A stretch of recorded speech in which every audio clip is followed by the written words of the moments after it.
Matagumpay na naisagawa ang disaster relief operation na pinamunuan ng aming hepe ng pambansang pulisya, Police General Nicolas Torre III, na isinagawa dito sa bayan ng Mamburao, Occidental, Mindoro. Personal na pinangunahan ni Police General Nicolas Torre III, Chief Philippine National Police, ang isinagawang disaster relief operations sa Provincial Evacuation Center na matatagpuan sa Capitol Compound, Barangay Payompon, Mamburao. Sa gitna na patuloy na epekto ng kalamidad sa lalawigan, agad na nagtungo ang PNP chief sa lugar upang maghatid ng tulong at tiyakin ang kaligtasan at kapakanan ng mga evacuees.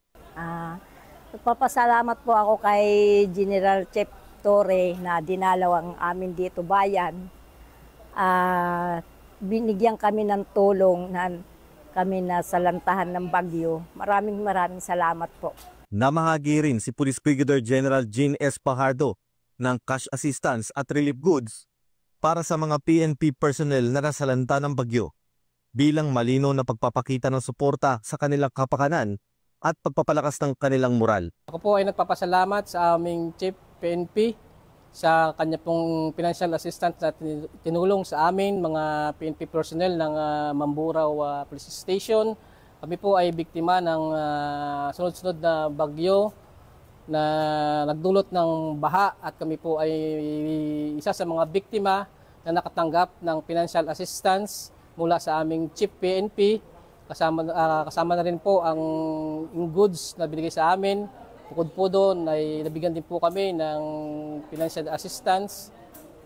At yun lamang po, kami po ay nagpapasalamat sa aming Chief PNP. Ito ay pagkilala sa kanilang katatagan at patuloy na paglilingkod sa taong bayan sa kabila ng sariling pagsubok na kinakaharap. Kasama ang iba't ibang unit ng kapulisan sa Occidental Mindoro, namahagi si Police General Torre ng mga food packs, hygiene kits at iba pang pangunahing pangangailangan sa daang-daang pamilyang pansamantalang nanunuluyan sa evacuation center. Ayon kay Police General Torre, ang serbisyong tunay ay hindi lamang sa pagpapanatili ng kapayapaan, kundi sa pagpapabigay ng tulong sa mga kababayan nating higit na nangangailangan, lalo na sa panahon ng sakuna. Well, ito ay pagkikipagkapwa-tao. Alam naman natin na marami talaga ang nasalanta nung last na 3 bagyo. Kaya kailangan natin mag-empathize sa kanila. Including our policemen na mga kahit na nasalanta ay tumutulong pa rin. So nandito kami. Nag-raise tayo ng pondo through the charity boxing match at part of that proceeds ay dinala natin dito sa kanila.